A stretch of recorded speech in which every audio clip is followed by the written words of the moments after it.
Good morning. Ham and egg sandwich tayo. You know, when I was in the first year, I remember my professor very well back in 2021. Hindi pa nagiinit yung puwet ko sa College of Law. Tinanong kami agad, what is law? Anak ng tinapa. Ano yung sagot namin? Hindi namin alam kung anong batas. We looked stupid that time, in front of our professor. But the past is the past, and the most important thing is how you get to live with it. I would like to share with you my law school experience. Now, when I was in first year, those were the most horrifying stage. Those were the most horrifying days, for me. It's like stepping into the light. You don't know what it looks like. You don't know what will happen to you after. When I was in first year in 2021, iniisip ko, babagsak na agad ako eh. Hindi pa ako nag-e-exam. I was sabotaging myself. I have not believed in myself until such time, And hindi ko malaman kung paano sasagot. Biruin mo yun, ha? First day, sinong makakaalam ng sagot sa tanong na, what is law? We were asked by our professor as to what is law. Hindi pa man lang nagiinit ang pet namin sa law school. And syempre, in 2021, we had online classes pa. Wheel of Names. Anak na pa. First day, Wheel of Names. Pero okay lang yon, no? And through that, we've learned a lot. Pero here's the catch. You should always come prepared in law school. You should always come prepared. Expect the worst.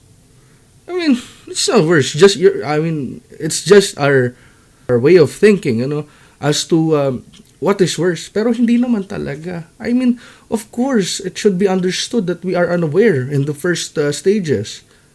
I mean, wala namang batang natutong maglakad agad. Friedrich Nietzsche, di ba? He who wants to fly must first learn to stand and walk. That's how law school is. That's the harsh reality.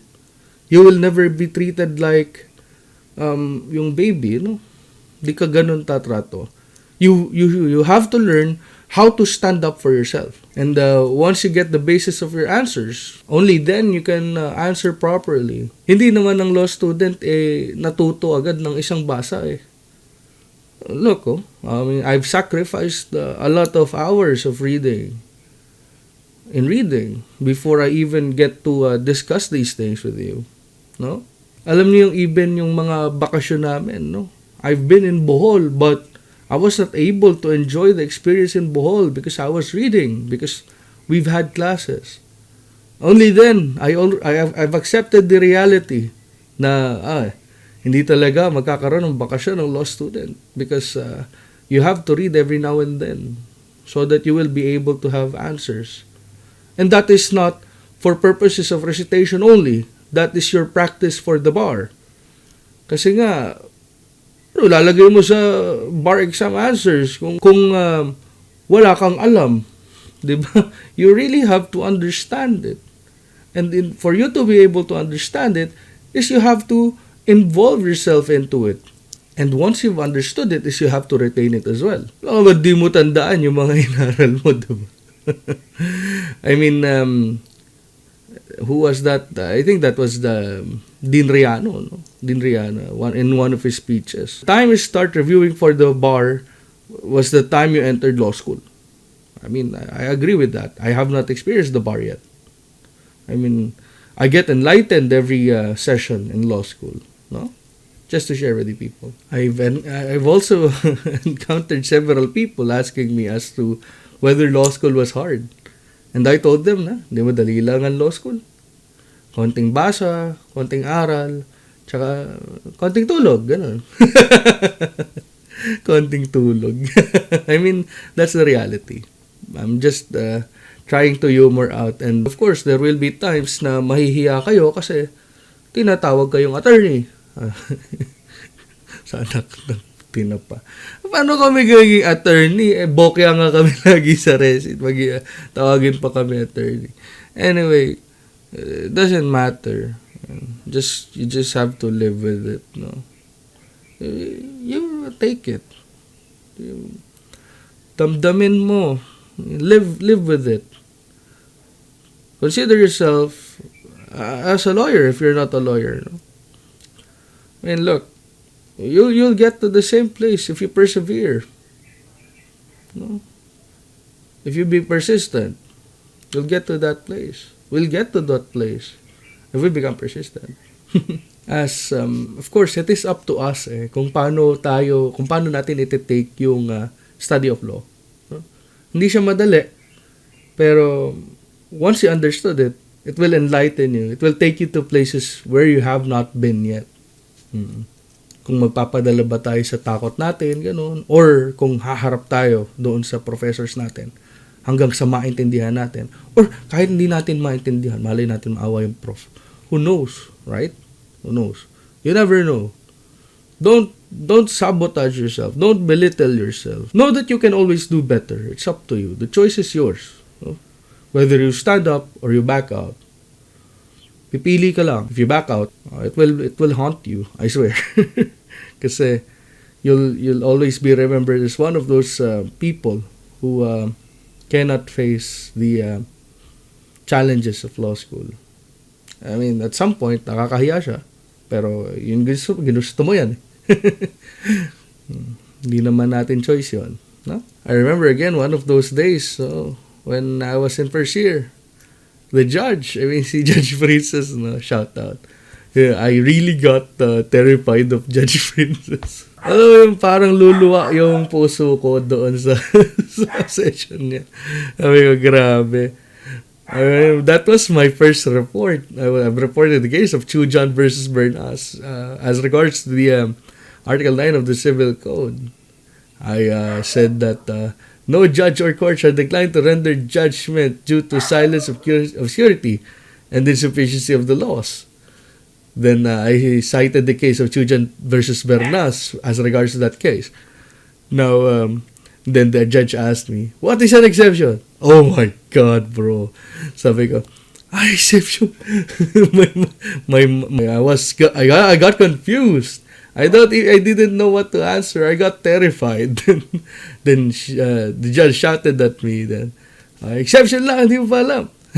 Then that triggered me to drop law school because how could I not know better? I mean, how could not I know those words? I questioned myself, but it's okay. Now, na kami? We've been seeing a lot each other since, of course, drop ako sa law school. Di 4 na taon kami nagkikita. Pero yun mo, yung journey ko from 2021, no? I was in first year in 2021. Now it's 2025 and I am in second year. But it's not about how long you stay. It's about how you have learned. Yeah. Paano ka natuto, paano mo natutunan, at paano mo pa ituturo. No? Now, in law school, yung mga first year, before they even stepped in first year, they get confused as to what books they will buy. I mean, of course, kung ako ang tatanungin nyo, I do prefer these. Yan. Kita niya, yung maliliit na books na yan sa, left or right? Anyway, yung maliliit na books na yan. Yan ang hindi kayo pwede mawala. That's your Bible in law school. No? Hindi pwedeng mawala sa tabi nyo yan. Kasi, nandyan yung purest forms of law. Nandyan lahat ng batas. No? Yan ang Bible nyo. Hindi nyo pwedeng iwan yan. Hindi naman di pwedeng iwan. I'm just over-exaggerating the term. But, lang siya, nandyan yung legal basis nyo based on the subject matter that you will encounter, no? Or you will face in your first years. Pag sasagot kayo, nandyan. Now, in order to identify those words that are written on that, yung tinatawag nating caudal, no? Diyan, sa caudal na yan, is you have to have these. Yan. Yan yung annotations, no?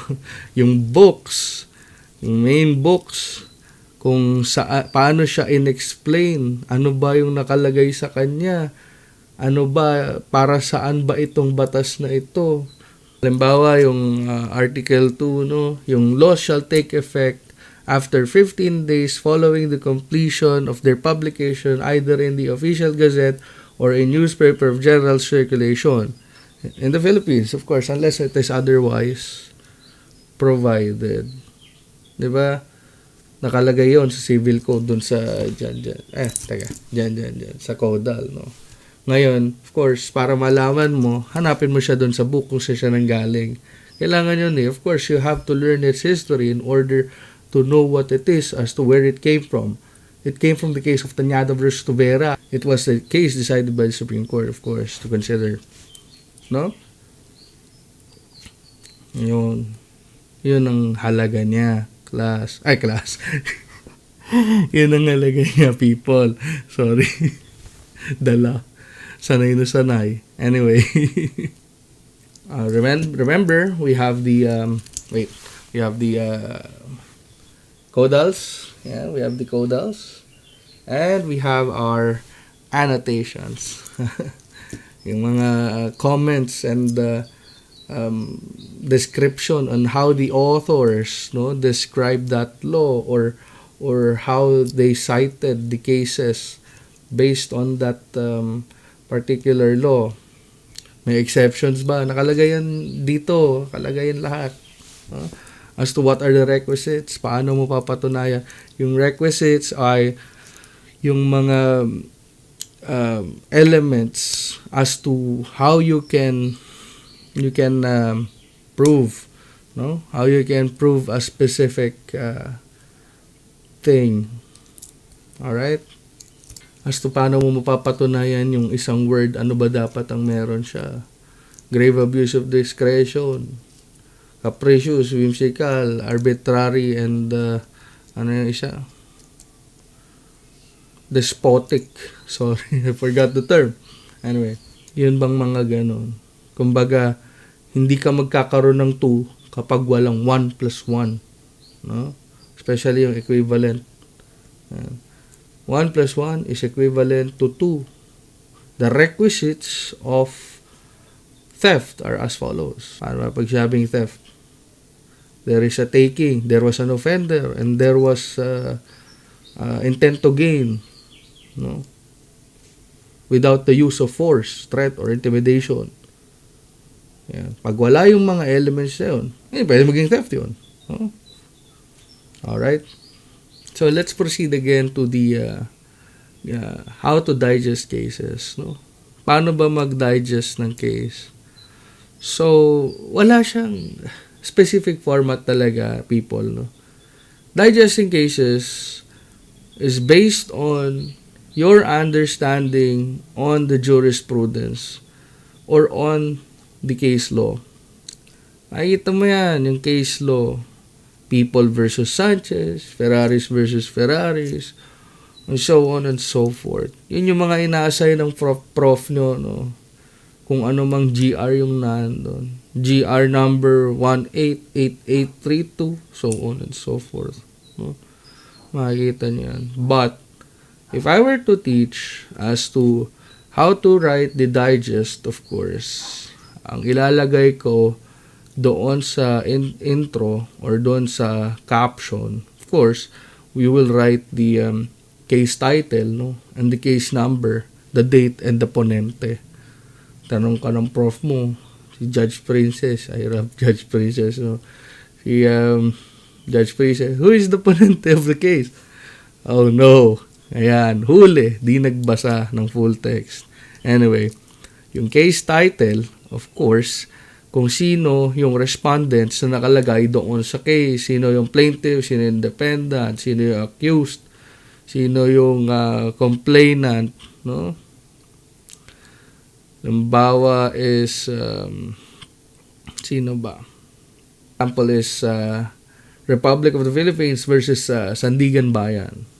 It was GR number 188881 na when is the date, kailan siya ginawa, kailan siya na-desisyonan, correction, kailan siya na-desisyonan, April 21, 2014. And Chief Justice Sereno was the ponente of the case. Now, with regard to facts, ano siya in creation, yung first paragraph, no, is the statement of the case and the statement of the parties. You remember those two, ha?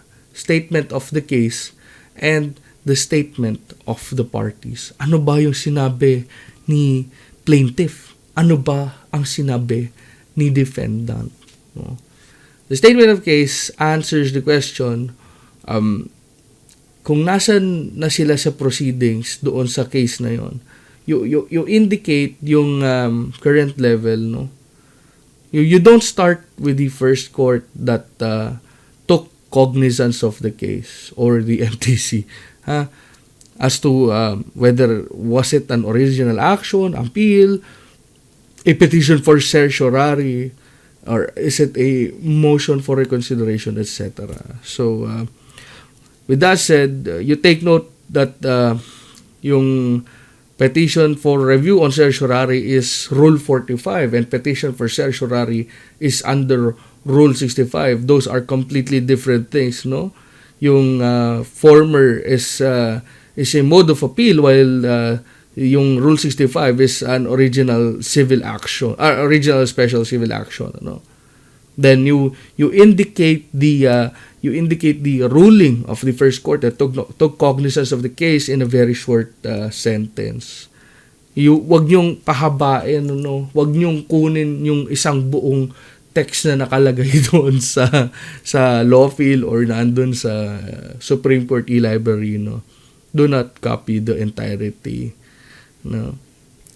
Then you don't need to spell out yung names of the courts if they are already if you have already knowledge of it, no? And then you write it as short as you can. The shortest way you can write it is 2 to 3 sentences, no? Then as regards to the statement of the parties, you write the full names of the parties, no, with the proper designation kung sino ba, as to who was the petitioner, who was the complainant, who was the accused, ano. And if there are corporations or corporations, you may abbreviate it, but you should be aware of those when you are already explaining as to who are involved in the said case, no? Okay. So ngayon, let's go to the second paragraph. You write only the relevant facts, no? You write only the relevant facts as to what was trying to prove something, who was trying to prove or disprove matters that are provided in the complaint. You eliminate all the irrelevant facts, no? You incorporate the facts that are only yung nandun sa dulong part ng decision, where nandun yung hindi nyo na kailangan ilagay kung ano ba yung manner of action, yung mga motions, no? Yung mga exact date and time, yung mga place and addresses. You just write it down as if yung kung ano lang yung kung ano yung naintindihan niyo. Kung paano niyo siya naintindihan based on the complaint, para pag nagda-digest na kayo is that hindi sobrang haba. Okay? Now, the third and fourth paragraphs should consist of the arguments of the parties, no? Now, when there is an argument on the side of the petitioner why the case reached the SC or Supreme Court, you indicate only such argument connected to your subject matter. Okay. You provide the counter arguments of the respondents, which is directly contrary to that of the petitioner. Limbawa, we've digested the case of Chiming Choi versus the Court of Appeals during our previous vlogs. during our previous vlog.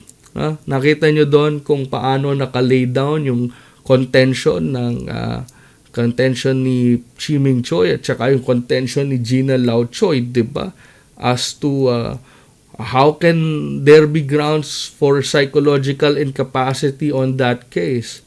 Di ba? Sabi kasi Gina Lau Choi, hindi raw sila nagtagal na daw sila, wala pa rin nangyayari. Tapos Chiming Choi was trying to counter those allegations through through denial na hindi naman ganon, kesyo hindi naman ganyan.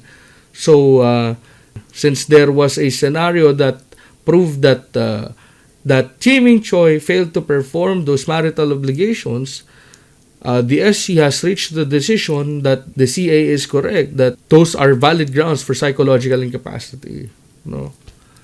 Yun siya. Let's proceed to the issue. As to issue, you use close-ended questions. Close-ended questions which can be answered by a mere yes or no. As to was there a difference between the germane and the purpose of the law as to will it constitute valid classification? Yes or no? Now, the issue should be clear, concise, and specific.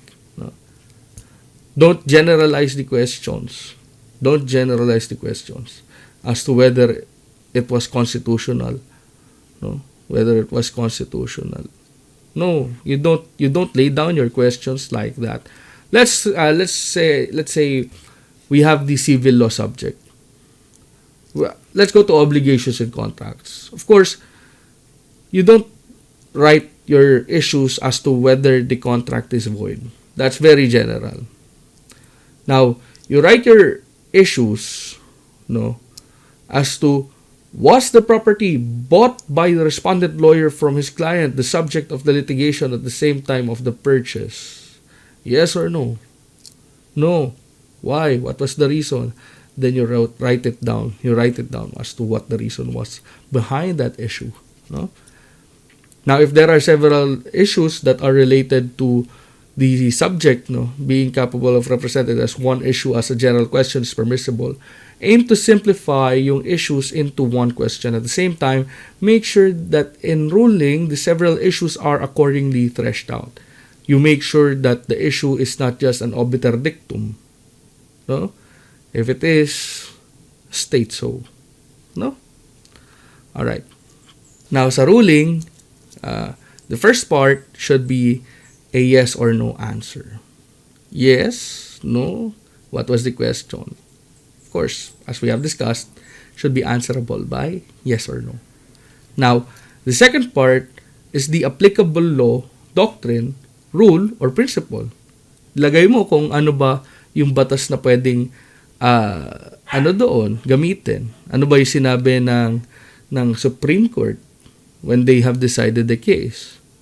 And the third part is the application of law.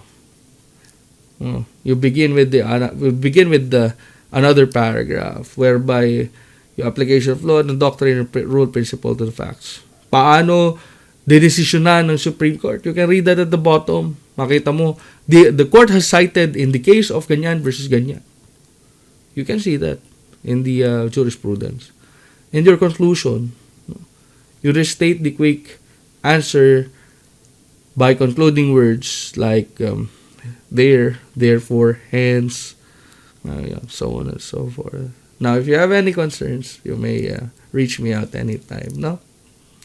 And that's for your Law School 1-on-1 and How to Write Digest, of course. No? I hope you have a good one.